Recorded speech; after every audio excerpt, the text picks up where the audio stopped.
Hello and welcome to this video. This video is going to be called, and it's quite a wordy title, the 10 of the best early 80s British pop.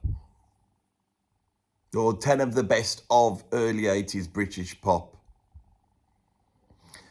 What's motivated this video? Because there's always something that motivates it. Well, after my appearance on Rick Beato, my interview, which seemed to send shockwaves across the world, across the music world, like an earthquake of mightiness as the two greatest music YouTubers on the planet met, like the Yalta Summit, me being like Churchill, and of course Rick being more like Roosevelt. And we didn't have a Stalin, didn't need one. And so with that, there's been all sorts of tumultuous events happening across the... I'm exaggerating a little bit. But some bloke decided to react to the interview, and I watched it last night. He'd only got 19 subscribers, so it doesn't really matter. So why I feel the need to answer him, I don't know. So some bloke came out and reacted to me with lots and lots of complaints. I don't know who he is. He's got a lot of fuzzy hair, and I spent all the video looking up at his nose, like that, as he spoke, looking up his nostrils. So although he was criticising me on quite esoteric, concepts, fair enough. I thought, yes, mate, but, don't shoot a video up your nose. No one wants to look up there. Nobody does. His main complaint against me is that I don't understand songs, I don't appreciate songs, and I only appreciate technique and skill. Well, of course, I'm not going to have that. This morning, I had to go somewhere very early, and as I was driving back through the country lanes of the West Midlands, they were playing some of the best songs from 1984. They played Duran, Rio. They played Karma Karma Chameleon by Boy George, Culture Club. And they played Sometimes I Feel Like Somebody's Watching Me by some bloke I can't remember, the one that's got Michael Jackson singing the chorus, although we never knew it at the time. And when Duran's Rio came on, I found myself punching the air, doing air guitar, and annoying some farmer that was following behind in his Land Rover because I had to slow to get so involved in this track. And I thought, well, he says I don't appreciate songcraft, but I don't really see Duran as being the return to forever of the early 80s pop scene, although I do respect their musicianship, but it's actually the songcraft I'm appreciating. And what interested me was, as well as all the twist of turns and the harmonies and the modulations and the key changes and the bringing together of very disparate elements, bits of Roxy Music, bits of electronica, bits of even Robert Fripp and King Crimson, but mixing it all with some slap bass and some chic funkiness, all of that going on. And then when you get to the saxophone solo, and there's this great saxophone solo going on, and it goes once around the form, and I thought, that's nice. And then as they get to the end of the form, they go back and he does another solo. They didn't even need to do this. It's like a whole big instrumental section of funky saxophone playing. If you just listen to that, you'd think you might be listening to some 80s fusion album, except that the arrangements and parts on there are much better than any normal 80s fusion album. And I sat there thinking, well, I'm loving this, so I do appreciate it, so he's wrong.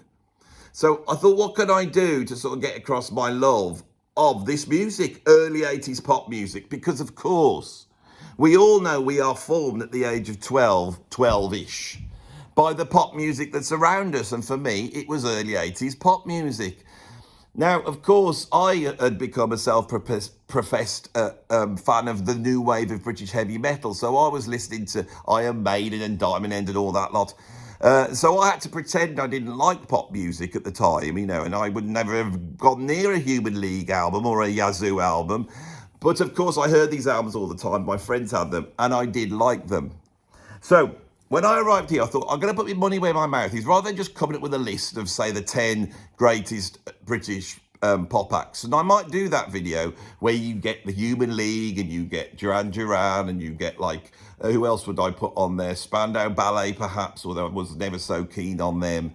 But, I could come up with that list, a sort of objective list. But I thought, if we're really going to look at my appreciation of that period of songwriting, which I absolutely love and influenced me greatly, which was, in its stance, a little bit opposed to the overblownness of prog and classic rock and even jazz rock fusion. And it come out at the back of, punk.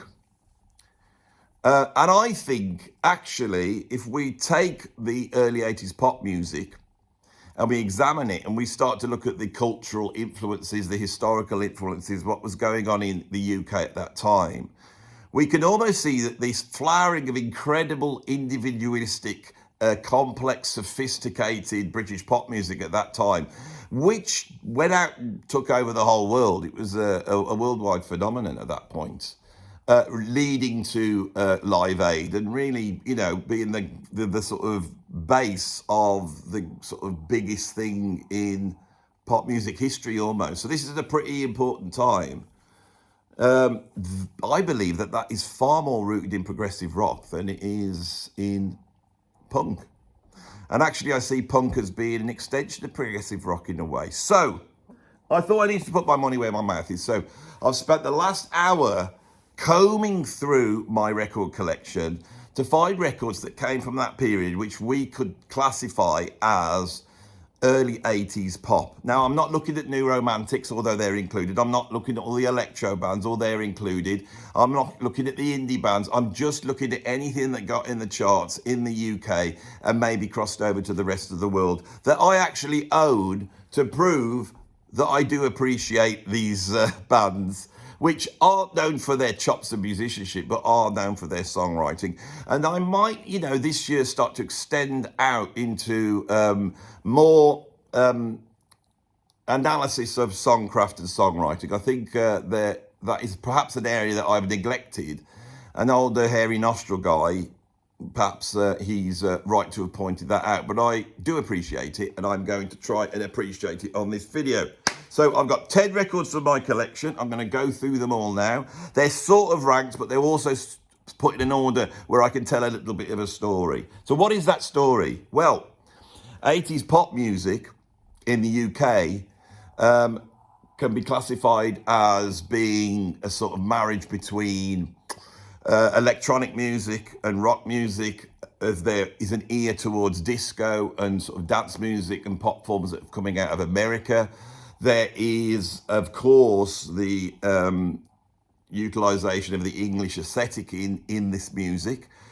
And you get that marriage that we had in the 1960s with the Beatles, which is that marriage between, American sort of pop music forms and the English aesthetic. That's going on. There's a lot of show. There's a lot of an awareness that video and what the band looks like is very, very important. And then there's a whole ton of influences coming from progressive rock. But how did we get there? Well, what happened, I think, is worldwide in the mid-70s, as that next generation came in, they weren't so keen on doing what the generation had done before, to sit down, listen to Pink Floyd albums and getting stoned. They wanted to go out. It was like suddenly the world wanted to go out again. And the real nemesis against progressive rock and classic rock and jazz rock fusion is disco.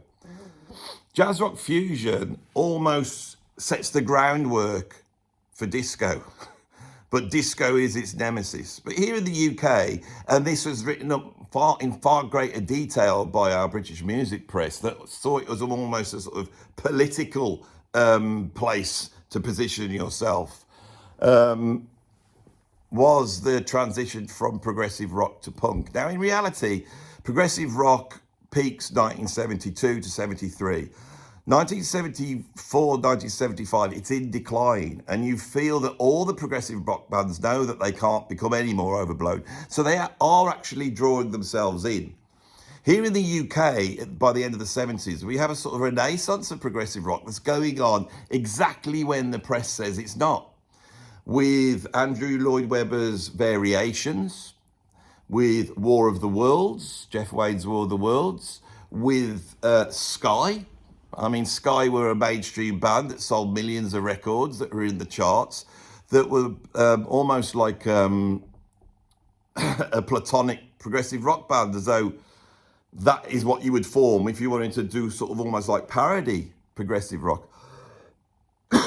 And there was also a lot of other projects around that time. We saw the emergence at the same time as punk as artists like Kate Bush.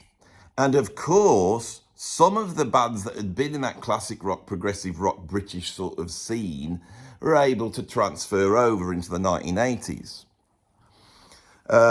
Black Sabbath weren't really able to do that. They had lost Ozzy Osbourne. They put their head down, got Ronnie James Dio in, and just became part of the new wave of British heavy metal, although a very big part. Led Zeppelin, of course, with the death of John Bonham. We don't know whether they would have been able to traverse their way into the 80s. Robert Plant could, in a way. Jimmy Page couldn't. So when we look at the classic rock bands from the 70s, they don't transfer that great. ELP couldn't transfer, but there's a couple who could. And I've decided with the first two albums to consider those and to also go down a different path with that. So at number 10, and I say this isn't quite ranked, but I don't love this album, but I think this band needs to be mentioned for their transition into the world of pop music in the 1980s, because they always had a foot there, didn't they? And that band, of course, is Queen. And I have here their sort of 80s, multi-platinum mega success, It's a Kind of Magic. So we still have the gatefold sleeve. It looks very much like some sketches for the Disney film Aladdin. It's got a definite pop aesthetic across the album, very 80s. Open it up inside. You can see the chaps there have transitioned to the 1980s, except for Brian May, who is not going to let go of that hair. It's never going to go. It's still there now. And when he dies, I'm sure that it will be put enshrined in St. Paul's Cathedral, that hair. What do we have on here? We have the song One Vision, which is peak, isn't it? It's peak Queen and sounds like something they could have done in 1976. Absolutely amazing. A Kind of Magic. It's a kind of magic. Now that's them pulling all these elements together. And all the pomp and circumstance that we associate with bands like Spandau Ballet and ABC and Duran. Queen are doing it, and they're doing it better because they were already doing it. This is the line I want to show that runs through. It's very easy for these bands to go, oh, we were into David Bowie and Roxy Music, and that's where we got it from. But Queen had been doing it as well. And they'd been doing it in a way which was much more accessible to the public, on one level. We've also got 1 Year of Love, Pain is So Close to Pleasure, Friends Will Be Friends, good song. Who Wants to Live Forever, brilliant song. Some of these I can't remember. But, and so you're not going to get much from me. As I said, not one of my favourite Queen albums, but I think iconic of the time. And it shows how certain bands were able to take the very elements that made them overblown and pretentious in the 1970s and craft them into something which resembles 80s pop music. So I would say that most of these sort of, especially the new romantic-y type bands of the 1980s, most of them had a lot more DNA from Queen than they did from the Sex Pistols. Right, so, of course, some progressive rock bands were able to transition much easier than others. The two obvious ones would be Genesis and Yes. In 1980, Genesis brought out one of their greatest albums, Drama, which with its Roger Dean cover was like a return to form. But it had two new guys in, Trevor Horn and Jeff Downes, who just had a huge hit in the band The Buggles. Yes, had got the right guys, but happened to make a smack-on, brilliant 70s progressive rock album. I mean, all us Yes fans love it. But the acquisition of Trevor Horn on vocals, I think, Jeff Downes was okay, but, that sort of killed the band. Trevor Horn really goes on to become the sound architect of this period of music, going on to produce ABC and Frankie Goes to Hollywood, and eventually, Yes, who he helps reinvent on the album 90125, and they become a big success, although they never quite capitalise on it. But one band that transitioned over, stay there, become even bigger, and actually creates a whole audience that are only aware of them for their hits they had in the 1980s would be Genesis. Now I thought, what album am I going to pull up? And I've decided, as we're at number 9, to pull this one up because it came out in 1980s. I think this and perhaps Moving Pictures by Rush really like the way to how progressive rock bands can, you know, traverse the 1980s. This being the most successful. This is perhaps the last album that the prog fan base, you know, those guys who I don't really like anything but Steve Hackett left. This is probably the last album they can tolerate. And there's some proper old school, serious Genesis prog on here.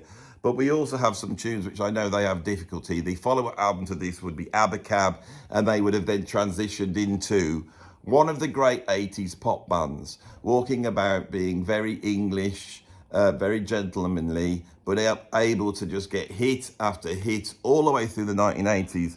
So by the end of it, rather than being a sort of mid-level prog band, which they really were, if they hadn't had any success in the 1980s, would we be talking about them in the same breath as ELP? And yes, because they were never that successful. And they were quite esoteric even for prog, being closer to sort of Van de Graaff Generator or a Gentle Giant. But we're talking mega success. And they built on that as the 70s went on. This album here is interesting because we've got the Duke's Travels, Duke's End, all that bit. That's the proggy bit, isn't it? But things with Behind the Lines and Duchess, we can see Phil Collins' love of Motown and funk and soul. That's sort of coming in. The big hit single off here would be Misunderstanding, which I love because it's just brilliant songwriting. I don't go to Misunderstanding to hear, you know, something like In the Cage. And you have to remember, in 1980, I'm forming my musical opinion. These tracks are in the charts, and I just like them. And I know nothing about prog at that point. So these songs are with me. Turn It On Again, for me, is peak Genesis. It's incredibly poppy. It's incredibly hooky. We've gone from singing about the Lamia to basically singing a radio-friendly song that fits on the radio, you know, that has sexual overtones in it. It's just pure pop music. But in terms of the technique and the musicianship on there, it's equal to any Genesis record. They use the same type of approaches, the same harmonic changes. The rhythm is very, very difficult, you know, if you've ever tried to drum to it. Here I am talking about the technicalities. What is the difference is the actual subject matter, as I've said. In terms of sophistication of songwriting, this is one of these songs which we would analyse and go, this is pop music's not like this anymore, it's all very complex and stuff like that. But of course, however much complexity is in there, the big difference that's happening is the adherence to the pop aesthetic. The idea that we're going to take all these things that we've discovered in progressive rock, you know, the utilization of the English aesthetic with American sort of rhythm and blues folk rock forms, the use of synthesizers as a lead instrument equal to guitar or even beyond guitar, not singing about, you know, love songs and all that type of thing, exploring a more conceptual idea of music. There's a whole bunch of things that 80s pop music shares with prog. But the big difference is perhaps where in the early 70s a band like Genesis were displaying the complexity. Now they're doing something even more difficult. There's the same complexity there, believe it or not, but they are covering that up. Somebody once said to me about musicianship,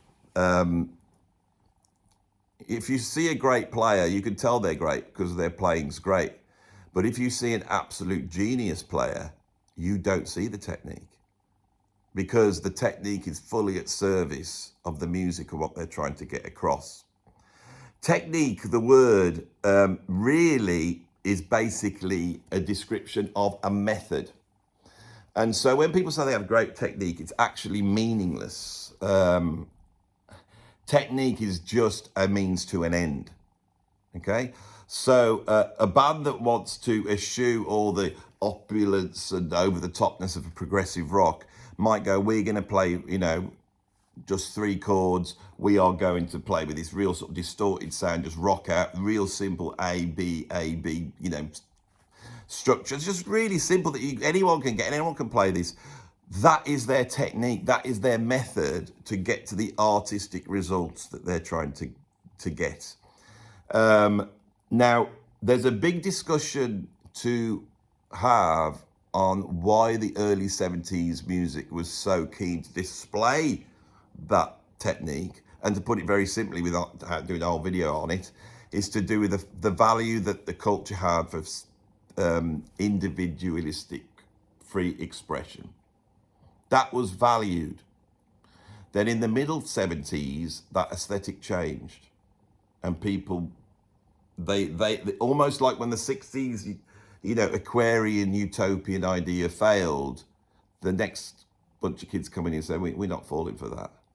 And there's a cynicism that surrounds this pop music. There's a cynicism, and I love it.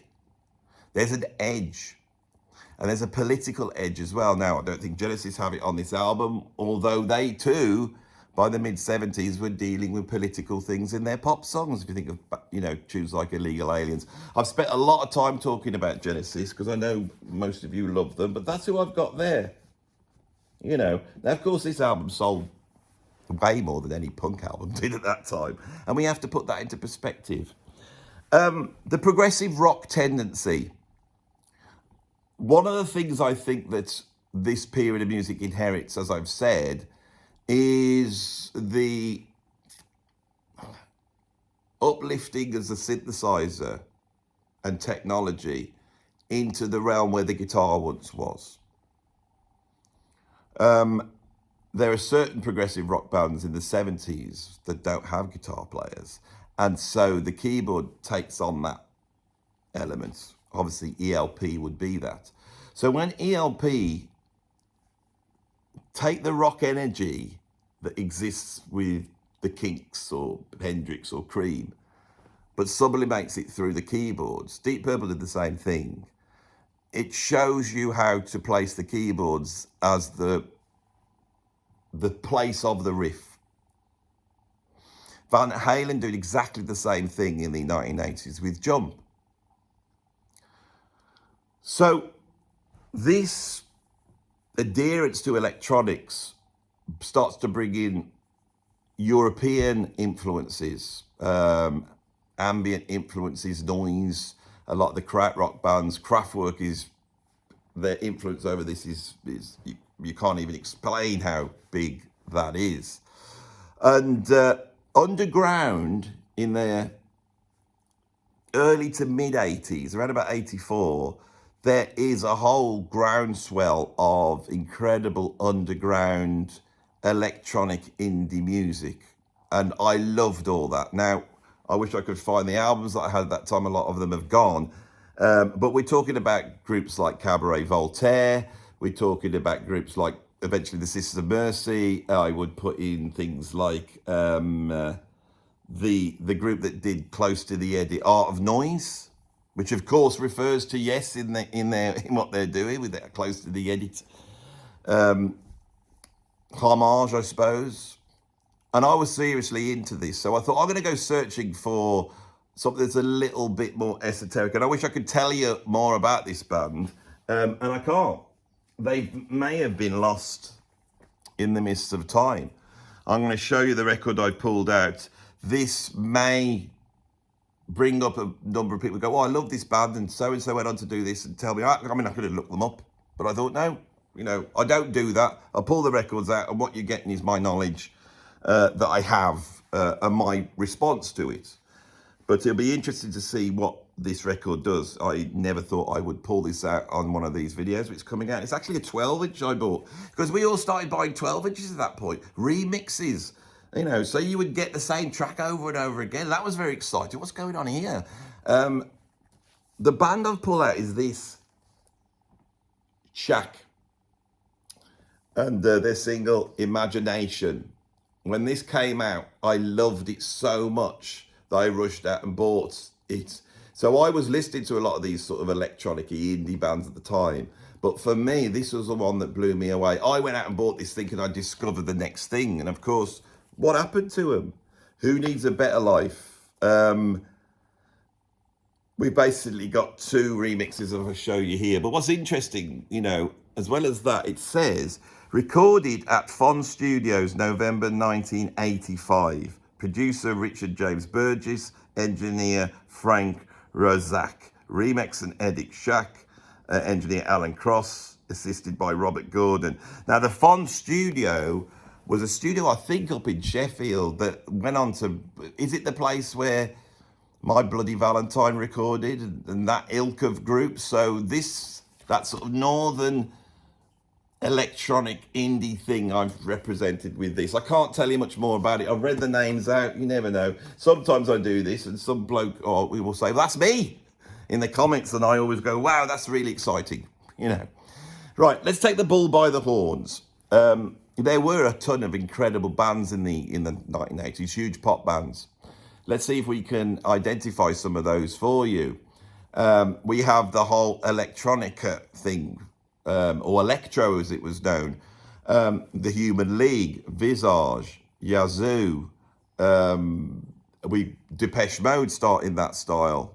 All great stuff, and I like a lot of that stuff. I have no problem with any of that stuff. Orchestral Maneuvers in the Dark. I worked on a show which celebrated the music of orchestral Maneuvers in the Dark. And their lead singer, whose name escapes me, Andy, whatever his name is, he came down. I can't believe I've forgotten his name. I just paused it to go and look on my phone, and I realised I'm filming on my phone today. Come on, what's his name? This is terrible. We also have the sort of more opulent, frilly-wristed new romantic bands. ABC, Duran. I love all those as well. So I thought, I want to pull an album out that I really loved that represents that period. And I'm going to pull out an album that I don't just love, but has been an absolutely huge influence on me, way more than anything else I'm going to be talking about. And I've actually gone and pulled a 12-inch out because, again, I wanted to bring some 12 inches in. So the 12-inch I brought out today for you is Power Station, the 12-inch. And this is a remix of Some Like It Hot. We get a great big remix version on side one, then we get the original mix, and then we get another mix called The Heat Is On. Now, Power Station for me, I cannot tell you how influential this was for me. And I can't tell you how influential Tony Thompson's incredible drumming was. I was just obsessed by it. I was obsessed by what he was doing, but also the production process and how the drums sounded. I was obsessed with the simplicity of his fills. His drumming is always very hard to pull off. It sounds very groovy, but he's often doing things that are very difficult. But the fills are just right. He has a quality that Phil Collins has, of just being able to just do something quite simple, but it just gets you there. So Power Station was a super group. It was formed by two guys from Duran, John Taylor and Andy Taylor. It had from Chic, Tony Thompson, and this was produced by Bernard Edwards from Chic, and I believe he plays quite a lot of the bass on here as well. And then on vocals, we have the great Robert Palmer, who was sort of one of those blue-eyed soul singers that come out of the UK. The original idea behind this album was they were going to have a multiplicity of singers, all sorts of different people. But when Robert Palmer came in, it clicked. My God, this is like a band. This is like the chemistry is incredible on this. Andy Taylor steps forth and he's a guitar hero. He's doing something, and that was one of the things I loved about this album, that in the early 80s, early to mid 80s, there were no guitar solos, and I loved guitar solos. Of course, they are on the metal records, but not in pop music. And so for Andy Taylor to be, you know, basically shredding all over this was a revelation, especially for him to do it. Because I've got to be honest, up until then, I'd written them off as being a bit, you know, I can't play. Although I did love Duran. Now, the reason this album came about is because Duran can be seen. I mean, they're like the Brummy Roxy music, aren't they? And they're like, if you imagine mixing Brian Eno with Chic, right? That sounds very artistic, and I think that happened anyway, didn't it? I mean, I'm sure that happened. That's David Bowie, is it? It's that sound. But Duran do it in their own way. But the point is with Duran Duran, you've got the English aesthetic and you've got this sort of American disco-y type of sound. They decided to take a break in 1985, and the other guys, Le Bon and Nick Rhodes, and I think Roger Taylor, the drummer, they went on and formed the band Arcadia. And in that title, we could see that this was a move closer to the English aesthetic. It was really explored those ideas. And that was also an absolutely fantastic band. Whereas these guys, the rhythm section, well, I'll say the rhythm section, well, John Taylor with the guitars, they wanted to get more funky and dirty, and they wanted to rock out, but also funk out. And we get this out, this album, this 12-inch. So I have brought this up to represent Duran Duran, and I love everything that Duran Duran did. I love Planet Earth, I love Rio, I love Girls on Film, I like Wild Boys, what did they do later on? That really funky track. No, see, this is the thing with my mind. It'll come to me in a minute.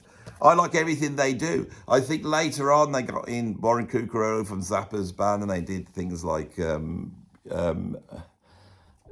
song that's great. One of the greatest songs written in the last few decades, which is called something Day, isn't it? It's not Perfect Day, because that's by Lou Reed. Another great song. Perfect Day is a brilliant song. I love that song, because I'm getting a reputation for hating Lou Reed. And yet I love him on that Metallica album, and I love Perfect Day. I think it's great. I think it's a brilliant song. And I like some of the Velvet Underground. It's not like cut and dried. What I don't like is the way someone like Lou Reed, whatever he does is lauded by, well, not anymore. I mean, this bloke had a go at me. It's all ringing in my ears. My point is not that anybody does this now.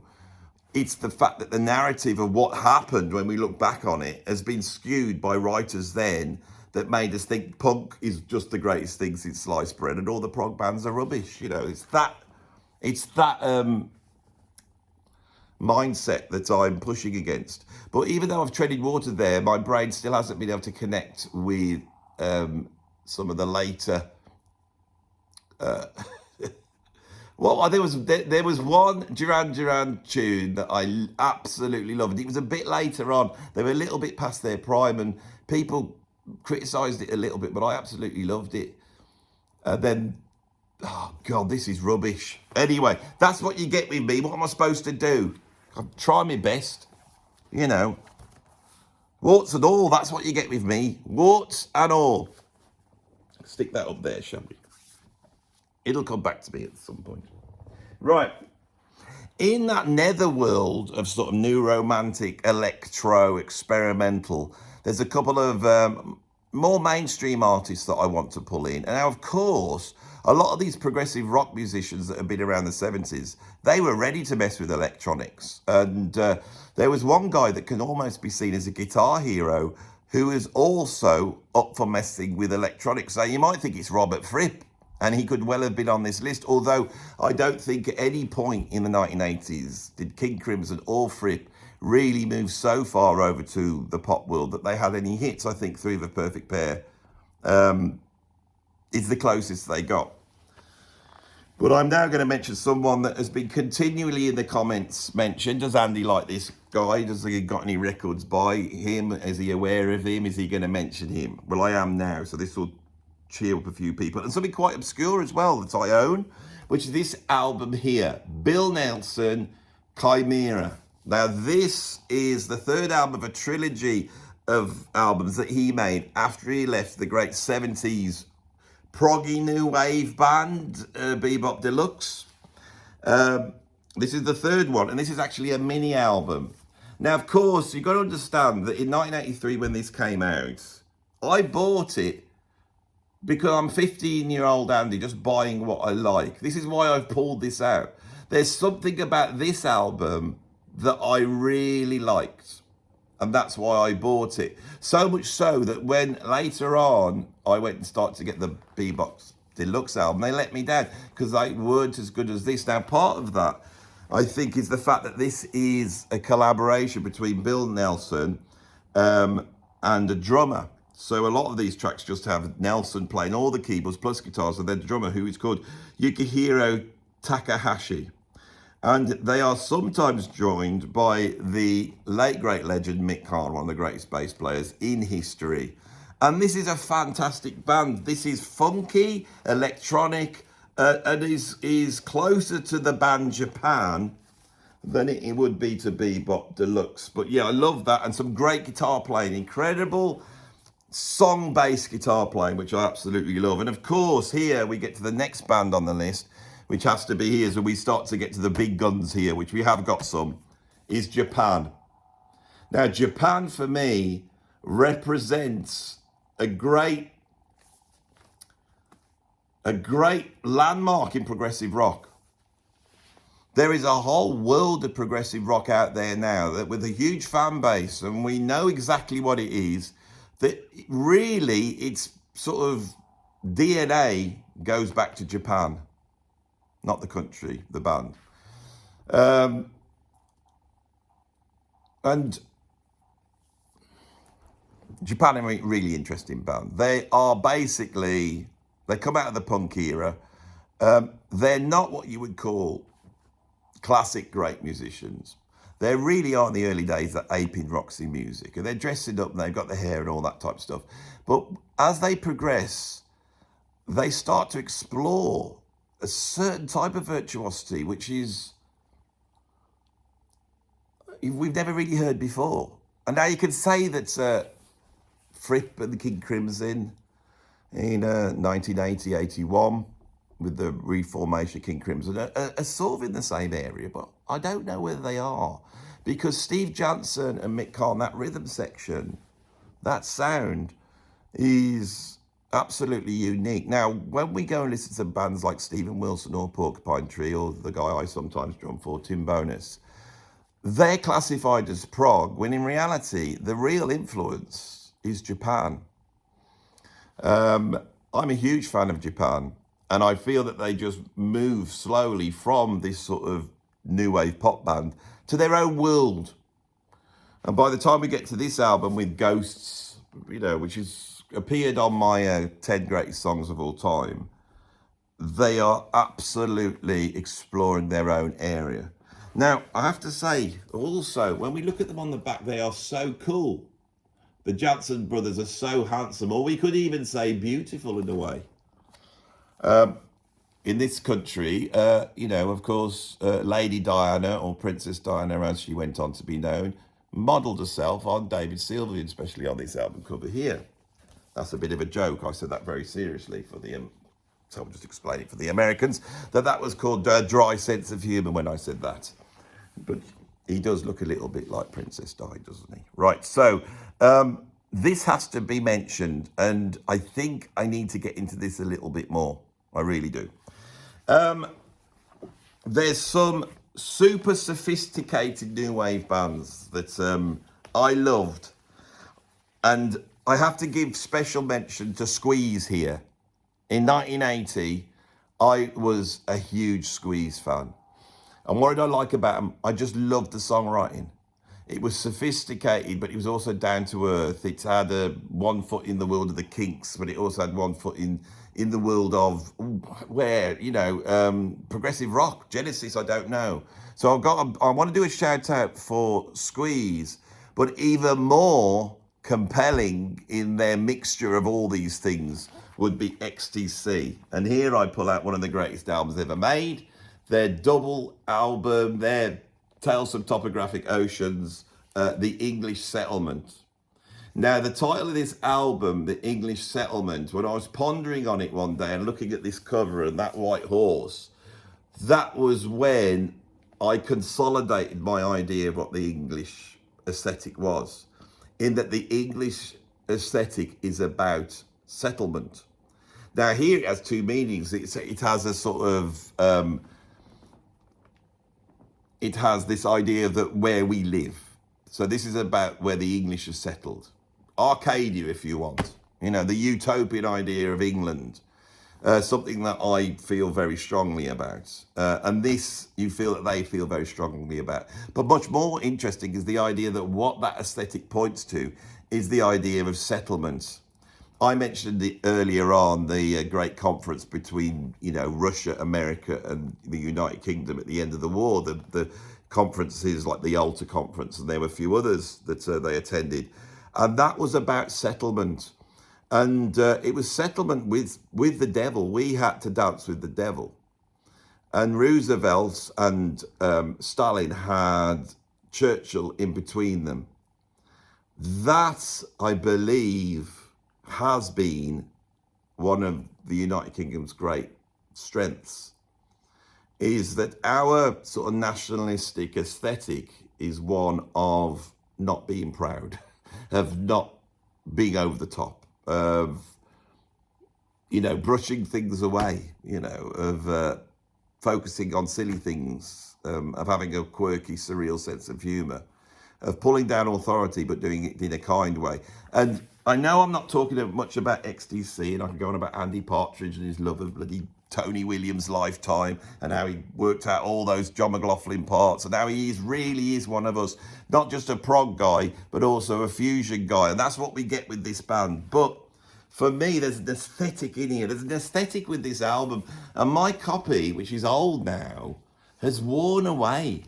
It's worn away in a way because it's got this sort of canvassy, canvassy thing. And then Title English Settlement, it's like it's there, but it's not actually, it's embossed. And so it's worn away. You can just sort of about see it appearing out there. I absolutely love this album. Senses Working Overtime. What an incredible song that is. The twists and turns, and the idea that it's celebrating the English aesthetic in its rawest form. The idea that we could step out into the landscape and be transformed by it. And within that is the great sort of English settlement, these patchwork quilts of the United Kingdom spreading out before you. But then when you enter these ancient forests, you start to commune with the sort of esoteric spirits that lie within those forests and within us. We may commune with, the wisp, or I don't know, the green man, or various sprites. All sorts of things can come to bear when you enter a old English forest. And I feel that song Senses Working Overtime is all about that. But who knows what it's about. So we are now down to my three favourite English pop bands. And I've got, at number 3, they have to be on, but I'm going to put special mention because I was erring between the two. I pulled out this album here.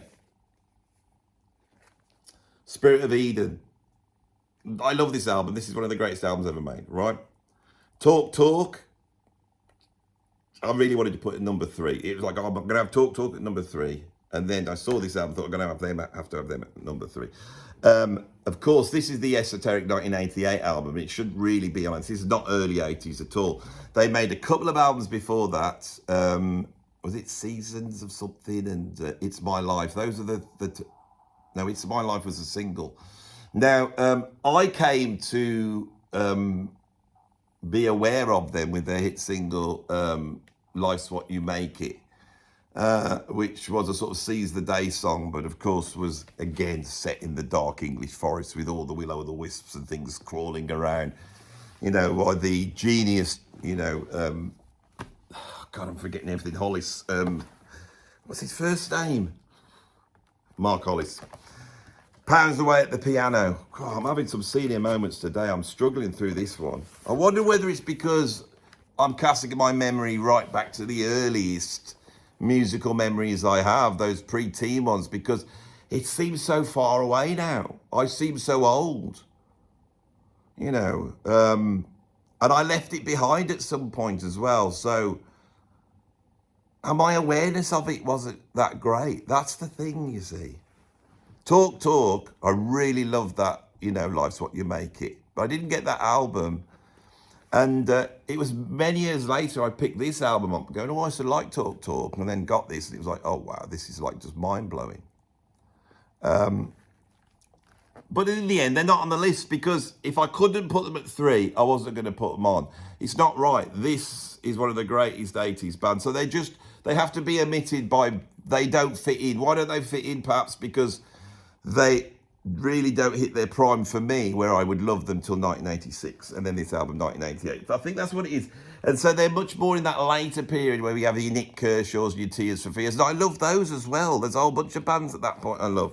So the number 3 that I've got, and this is troublesome because for many people, her peak is 1985, but I think she has to be on it because she's there right from the beginning. And of course, it's Kate Bush. Kate Bush is the queen of prog. She's not just an artist that we can say is influenced by prog that happened to be in the 1980s. She's the queen of prog, right?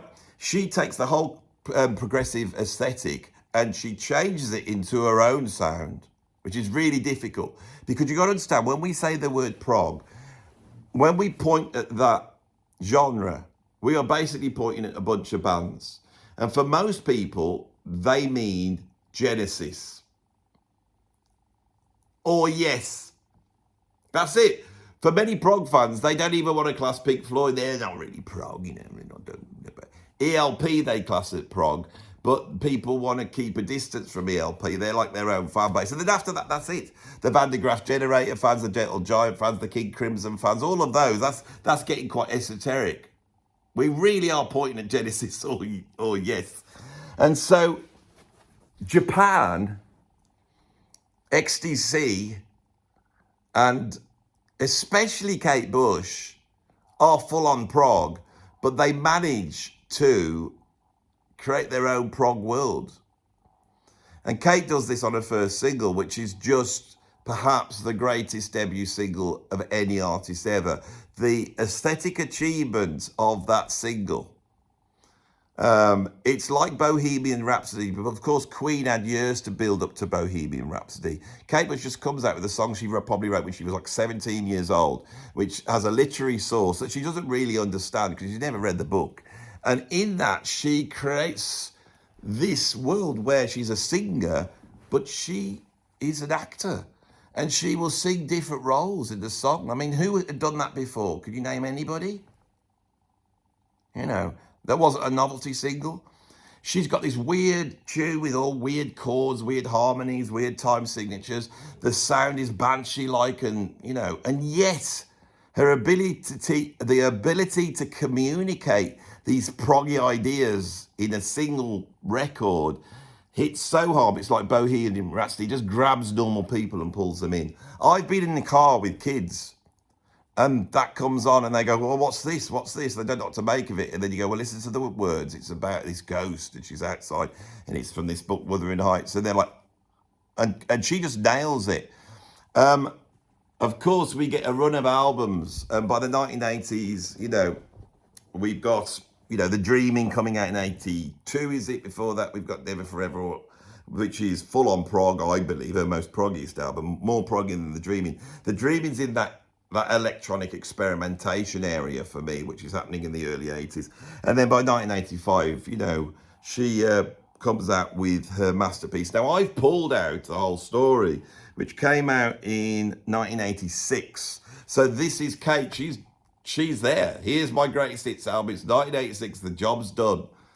And when you read this out, right, these are all huge hits, or at least they were in this country. Until Stranger Things came on, and then suddenly Kate had her first #1 in the States, I think, at that point. But let me just read out these. This is like a giant, isn't it? Wuthering Heights, Cloud Busting, The Man with the Child in His Eyes, Breathing, Wow, Hounds of Love, Running Up That Hill, Army Dreamers, Sat in Your Lap, Experiment 4, which was a track that came out with this album, so we all had to buy it, which is why I bought it. And Experiment 4 had this video, and it was this weird sort of Quatermass type, you know, song with a whole bunch of guest stars in brilliant. The Dreaming, and then the very sexy Babushka at the end. And of course she was, but she was also an ethereal princess who could be all things to all people. I love her so much. I just love Kate so much. And so the fact that she's got on 3rd on my list, when this is one of my favourite artists, shows that when I analyse it and I go to my record collection, there's a few artists from this period that are absolutely so important to me. And the next two bands that we've got, number 2 and number 1, they are astonishing in their brilliance. And for the guy that doubted my ability to appreciate songs, I'm hoping with, especially with number 2, that I can do a little bit of a chat about songcraft. And this band are astonishing when it comes to songcraft. We are, of course, talking about, and I've got the best of, because I think that's what we need to deal with. We are talking about the incredible madness. Now, one thing I haven't mentioned on this video of this period is that whole ska thing. Now, I'm sat in the middle of it, right? Over in Coventry, you have the Selector and you have the Specials. They signed to a label called Stiff Records. One of the guys behind that, the management guy behind it, was a guy called John Mostyn. A few years ago, I used to know John Mostyn, you know, because he's from Birmingham, and he used to come down my college and talk to my kids about music management, which was quite a coup, as he was the most successful independent music manager in history, in UK history, sorry. Also up in Birmingham, we had the band The Beats, and Rankin Roger and Saxa and all those guys. When I was coming up in Birmingham, I used to play with those guys. There was also groups like Dexy's Midnight Runners, which weren't ska bands, but seemed to be allied in the same sort of place almost. And then in Birmingham, we had Steel Pulse as well, which was a full-on reggae band. So this is part of my cultural, historical DNA, this music. The great London band was Madness. Now, I'm obsessed with Madness. They're one of my favourite bands of all time. What they are exploring in the late 70s when they come together, they're doing at the same time when the Specials and all those groups up in the north, if you want it, or the Midlands are doing the same thing. And when they come together, they're like surprised, you know, and it all comes together. And they made this film Dance Craze, which came out in 1982. And we all bought that album. Now, I was a metaler at this time, and I was keeping my love of Duran quiet. I was like, oh, yeah, quite a good song. I won't say it. But for some reason, the beat, Selector, Body Snatchers, Buster Blood Vessel, Bad Manners, Madness. I loved all of these bands. I absolutely loved them. And me and my brother, we used to, we got hold of these big long black coats, you know, and we would put on Dance Craze or Bad Manners or especially Madness, and we would just dance in the living room. I mean, I stopped doing this at a certain age, but this was my period when I danced. I got up and danced. It was to ska. I loved it. Madness are astonishing to me. These guys are a bunch of Londoners. They're working class. Many of them go to prison. They're dodgy. You know, this is not music college educated people, right? They form this band. There's about, you know, how many in that band? 10 or something. They got saxophone in their piano and all this. And they're exploring an area which is a very interesting line in British music, which comes out of, say, Alex Harvey. It comes out of some of the pub rock bands, Dr. Feelgood. Then we have punk, and punk's got this interest in reggae. It's got this interest in ska. That starts to pull together. You have working class areas up in the Midlands in London, which are very multiracial, multicultural. We have the establishment of sort of the National Front, and there's this far right racist twats, shall we call them. And this is quite an aggressive scene where counter to that are these multiracial bands formed, which would be Selector and all that lot. Madness weren't that. The most violent concert I've ever been to was in the late 80s, and it was Selector and Bad Manners, right? Now, I never talk about these bands. I love these bands. I absolutely love Madness. We bought all the singles when we came out. We bought the albums. I know this all the way through to around about 1986, and then I was into my fusion. I never listened to Madness again. As they developed, Madness to me occupy a space. It's like George Formby, right? The Beatles, Alex Harvey, those pub rock bands, and then we get Ian Dury. And Madness seemed to be related to Ian Dury. And then we get Madness. And then after Madness, we get the Streets. We get British hip hop. And Madness are in that lineage. And one of the things Madness do is the songcraft. This is where they have the most astonishing songcraft. They have hit record after hit record. What are these songs? Are they novelty songs? Right? What are they? Everyone tells a story. When you watch them, it paints pictures in your mind. They didn't have great budgets for their videos, but they sort of mined this sort of Monty Python world and created some of the greatest videos ever made over and over again. The Prince is a tribute to ska and reggae. That's their first single. Then we get One Step Beyond, which is an instrumental, right? But they have that great hook, don't they? One step beyond. And they have a dance and, you know, and all that absolutely incredible stuff. Then we get My Girl's Mad at Me. Brilliant. You know, could be the Kinks, Ray Davies, it's all in there. Night Boat to Cairo. Now, this is where they start to get astonishing. A bunch of Birmingham semi-criminals. I've got to explain this to you, and I love them, right? But Night Boat to Cairo, when you hear that, I can feel the heat. I'm picturing the guy with the boat, and they're getting on it, and it's like the Carry On Up the Khyber and filming it in Wales. It's like that aesthetic, and yet it's so powerful, right? Night Boat to Cairo is incredible. It's got that harmonic minor sound, and they start to orchestrate things. We then get Baggy Trousers. Now, Baggy Trousers comes out. When it comes out, it's about 1981 when it comes out. I'm 13. I'm just exiting my youth. And this song comes out and sort of celebrates the exiting of that. And everything that he describes is exactly my youth, right? Which is incredible to put in a song form. He gets everything exactly right. But the songcraft, when it starts up, it does what many great pop songs do. It has a fanfare. It has a call to arms. It's like you're supposed to sit up. It's like a reveille, you know. It's like all the great pop songs have this. And it goes, bang, down, down. You go, what the hell's going on then? Boom, ding, ding, ding, ding, ding, ding, bang, down, down. You think, what the hell's going on? It's like you have to sit up and listen. And then they come in with this melody, which is not a pop melody. It's just bizarre. And I don't even know where we place this. And it comes in. Right? Then it drops down a semitone. Or was it a tone? Can't tell. It's tone. Right? So we get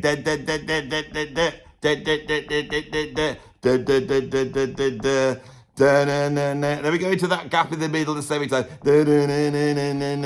Right, see, I think I've got that right. Probably got that wrong. Because it's hard to hear it. I've got to know. Hang on. Don't doubt yourself. You got it right. So yeah, it does do that tone drop down. Then it goes into the middle, then it drops down again, and then it goes down a tone. And we get in that melody. It's basically the blues. It's the major minor third thing, sort of. But it's so weird in its flatness. But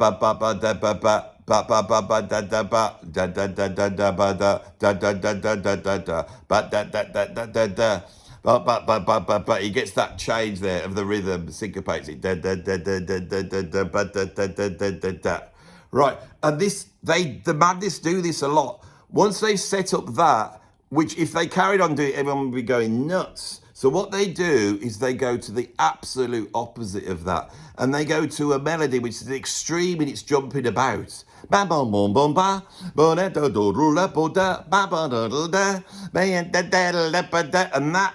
that phrase at the end ties together this.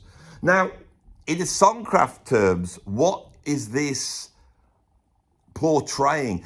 It's portraying the bustle of 1970s schooling. It's the bell almost, and people having to queue up, and then they're running out to break. And those two melodies are pulling all that together.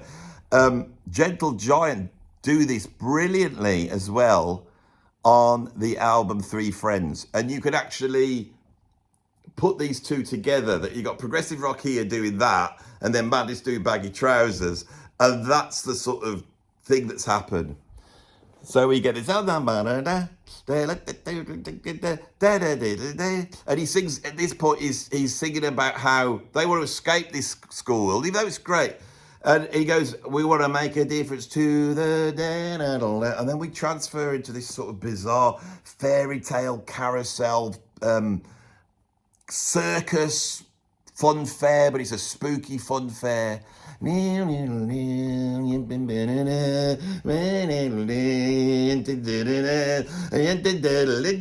the video, they're going up and down, aren't they? In that, they're there.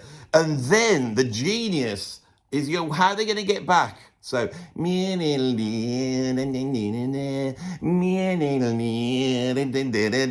bit more, a little bit more like the beginning.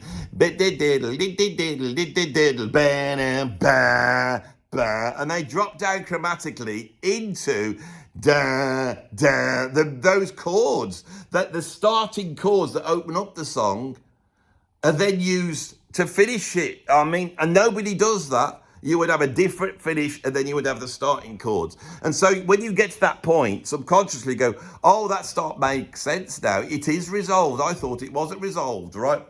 I hope I've done some work towards Old Nostrils Guide to explain that I think like this in terms of music. It paints pictures, it tells stories. That's what it does. Now, when we get to jazz rock fusion, why do I talk about it all the time? Only because it's misrepresented. That's the only reason why I'm focusing on it.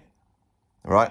But I'm equally astonished that musicians like Madness were able to forge such incredible music. And as we go on through this single history, it just gets more and more extreme. Embarrassment, The Return of the Lost Palmer 7, Grey Day, Shut Up, It Must Be Of, Cardiac Arrest. I mean, Cardiac Arrest, it starts off and it's like you can feel the tension in this bloke's heart as it starts off. And there's all the sort of like polyrhythms and all arms going off at different speeds. It's quite incredible. House of Fun is probably their Platonic Madness song. Right, and that world in baggy trousers, that weird fun fair world, and that escape from the sort of mundanity of 1970s childhood into adulthood is then carried on. But the follow-up to that was a tune called Driving in My Car. Now, Driving in My Car is like, it's a novelty song. It's a brilliant piece of pop songwriting, which says very it's on a superficial level, but says it takes the car motif, which is the very essence of rock and roll, and driving around in the car, but it puts an English spin on it, because this guy's got a rubbish car, right? And in that, it's very profound, but it's also absolutely avant-garde. Like John Cage has made a pop record, and he's jangling all these bits and chains and all that type of stuff, and yet they are doing it in the service of painting a picture of this car driving along the road. It's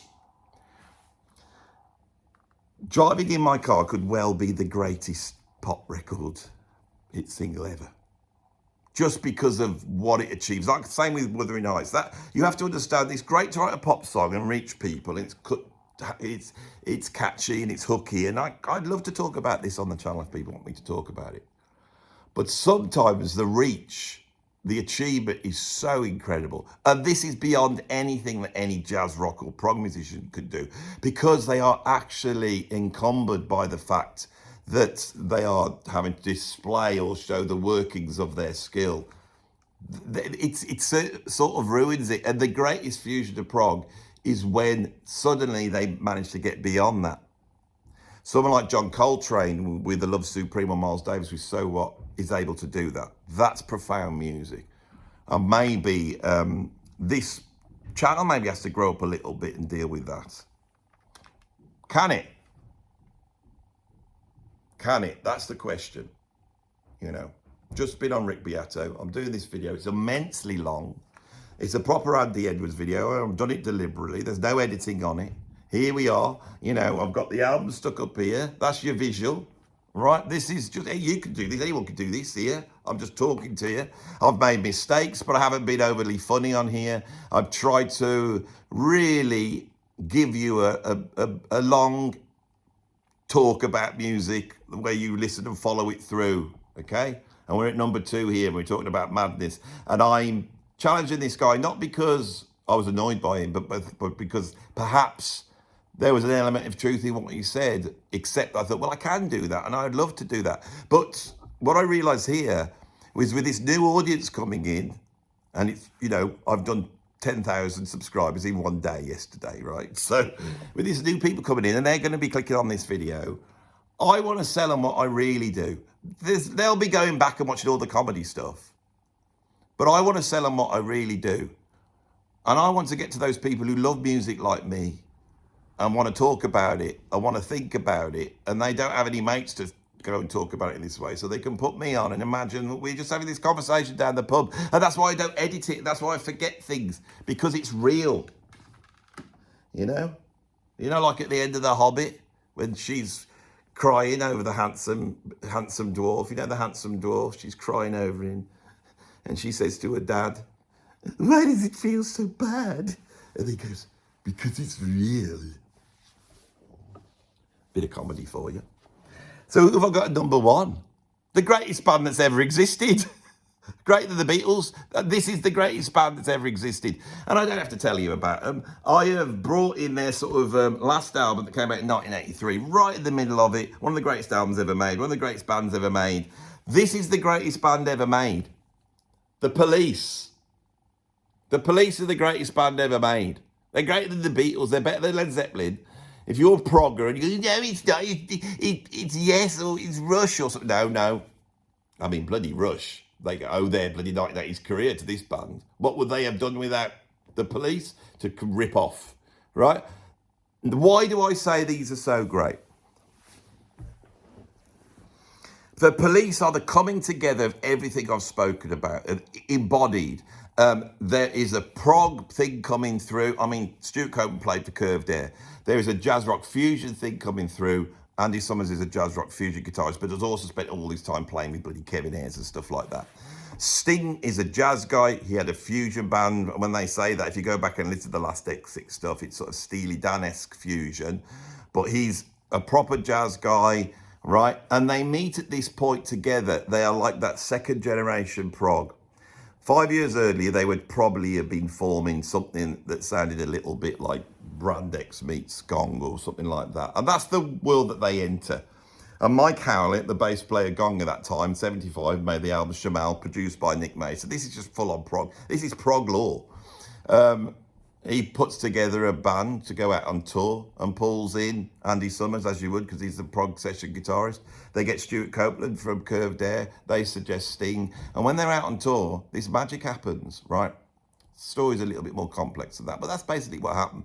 But when they get together, this thing I talk about where the prog world knew what was going on, the Police decide to pull it in. Now, you can almost like point at them as being, at that point, bringing in the reggae influences that we're all going to see in Madness, all that, bringing in this new wave, these punk influences, but also having all this virtuosity all there and all the stuff that they have. We could say it was all a bit callous. It was all a bit like, yeah, we know what we're doing. But that is belied by the first album. They walk into a studio. It's not a big studio. It's a 12-track studio. They set the mics up. They get a pretty dry sound of the band. There's a few overdubs, and they go for it. And they just create masterpiece out of masterpiece. Why? Because as well as being this incredible band with this chemistry, with 3 musicians that are absolutely at their peak in taking songs and instilling something into the songcraft, which is beyond the song, like Madness do. But they're doing it through their instrumental virtuosity. But what they didn't realise was Sting's songwriting. Sting's one of the greatest songwriters that's ever lived. Sting is one of the greatest pop singers that's ever lived. He also happens to be an incredible bass player. He can play jazz standards. He can play whatever. He's gone into John Dowland. He can sing those sort of plagal harmonies. He is a monster musician. Of course, through me doing this channel, I've befriended Dominic Miller, who's one of the great guitarists of our time. And I've actually met Sting and sat on stage, you know, a few feet from him, watching him perform at the age of 70, whatever. This is one of the greatest ever. He's one of the greatest ever, right? on every single level. It's an ability that Stevie Wonder has. It's very rare. It's like this is full on pop star on every single level. On every single level. The Police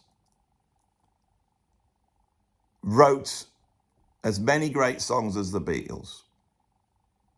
No, they didn't beat them, but they wrote a whole bunch of great songs. It's one after the other, one after the other. You know, when you start to get, I never liked the Beatles when I was a kid because I was a rocker. And then when I started to get into them, I thought, oh yeah, they did that song. Oh, suddenly you get in and realize that they've written all these songs. The Police, in that period of time they're going, which is sort of 78 to 83, is 5 years. So it's almost like half what the Beatles were doing.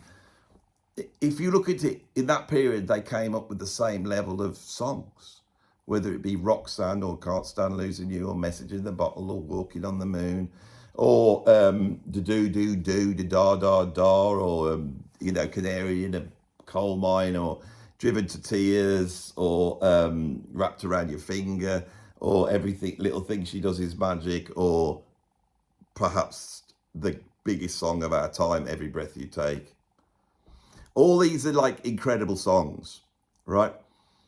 The production goes from a band in the room, very much like the Beatles, a band in the room that just has this incredible chemistry, to albums like this that are full on production jobs. Each of them changed the sound of the instrument. Now, the Beatles do this to some extent. Ringo does it, I think. And I think Paul McCartney lays the groundwork for sort of pop bass playing to some extent. But by the time we get to here, everyone's been at this for like years and years. They've been at this for years. Everything's been done. So for musicians to come out and change the sound, Andy Summers changes the sound of the guitar. Right? He changed the sound of the guitar. Stuart Copeland is the last great sound innovator on drums. Right? And everybody sounds like him, even to this day. I got a drum kit behind me. It's got 2 splash cymbals on it. That's because of Stuart Copeland. I got my high toms wound up. That's because of Stuart Copeland. I've got my snare drum cranked up high. That's because of Stuart Copeland, right? Stuart Copeland was the first drummer I really listened to. If I hadn't listened to him, I wouldn't have been a good drummer, right? What he does on the drums, no one else does. There is nobody comparable to this band ever. And then we look at the success they had. Then we look at the reach they have. All in a matter of 5 years. I know this has become a tribute to the Police, right? But they are astonishing. And what I try and do on this channel, and I am basically staking my claim now, we've had the Beato boost. Should we call it the Beato boost? I did come up with beatification, that I have been beatified, but it's too intellectual, that joke is. So if we could talk about the Beato boost, I'm going to stake, I'm doing the thing where I'm staking my claim. I go, this is what I'm about, right? And this discussion has to happen. Why is it that artists like Phil Collins and Prince and Sting sort of get laughed at a little bit? They get belittled in a way. They don't get the respect that's due. Why is that? When they are so infinitely more talented than Lou Reed or Patti Smith or, dare I say, Van Morrison. Van Morrison is more talented than those guys. But anyway, my point is, what's going on where we can't, as a culture, go, yeah, they're really great, but actually this is incredible. This is incredible. Now, why is that? Because they had huge pop success? I don't know. Because of that other Bowie had huge pop success, but he was seen as being, worthy. What is it? What is it? Now, I've done a whole video on Sting, which is called Is Sting a Twat? It's something like that. And of course, I called it that because I thought if he ever saw this video and he went, oh, that's quite funny, then it would prove he wouldn't be, which is why I did that video. And he did see it, and he put a video in it, and he actually appears in it at the end. And he cracks a joke in which he appears like he's got no interest in me or no knowledge of me, which was true. He doesn't. But the fact that he got involved in that so quickly, and then when I met him, he was such a down-to-earth bloke, but just such an incredible... I cannot tell you, when you meet greatness, you know it, right? I've met millions of musicians, I've met so many musicians, and when it get down to it, they're really good. I can see their talents, but I know that I'm a talented musician, and I know I can hold my own. But when you get with Sting, and if you got that drum gig, bloody hell. Because it's not just about chops, It's never about chops. The hardest thing about music is not the chops, it's not the technique. They're just the methods to get there. What are you trying to say? What's your part in it? Right? If this is a film, you're a character actor. Who's your character? Who are you playing today? What's the story? What's the motivation? So I've got to the end of this video, 1 hour and 15 minutes. After the Beato boost, my plan was to pull it down to half an hour. You can't be doing 1 hour and 15-minute videos. It's too much for everybody. You've got to line up and do what everyone else does. But perhaps, as he now does a very clunky conclusion to the video, perhaps the fact that I grew up in the 1980s where we had huge pop bands that were the best in the world, but did it in their own terms. They weren't afraid to create a Baggy Trousers or a Ghosts or many of the songs that we've showcased there are Wuthering Heights, and still be able to reach the people. And perhaps it's that quirky approach that I saw when I was like 12, 13, 14 years old, and has stayed with me all this time.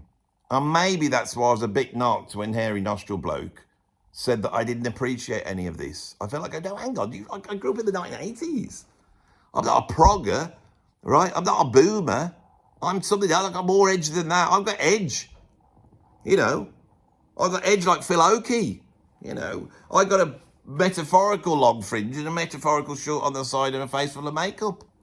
And I'm going to stand there like some sort of electro prince with my 2 princesses that I've gone and grabbed from the local nightclub. There's so much to discuss. These bands are amazing. The truth is, these 1980s bands are amazing. It is just English eccentricity all over it. And it's just wonderful. And I would always rather have that than some faceless musician getting paid session rates to do the 115th guitar solo on a Steely Dan album. Great as it is and great as I appreciate it. No. We want something more weirder. And I would have thought people know that about me. I like things more weirder. I don't sit there just appreciating hollow technique, just appreciating skill. My God, if that was the case, I'd like Dream Theater. Right, so we're finished, done. Got a joke in at the end. We're all done. Thank you very much. Hello to all the new people. Hello to all the old people. And the new people are old, the old people are new. You see, it all fits together. If you like this video, subscribe. You don't have to subscribe now. I've had enough subscribers this year. I'm sure they're going to carry on anyway. People don't subscribe because you tell them to. I don't know why we do this. I ain't going to do it anymore. I'll tell you this year, I'm going to stop doing all that. We're just going to do the video, and then that's it. We're done at the end. So I can just go, bye-bye, everybody. And I hope you enjoyed this journey down memory lane for me. Bye-bye.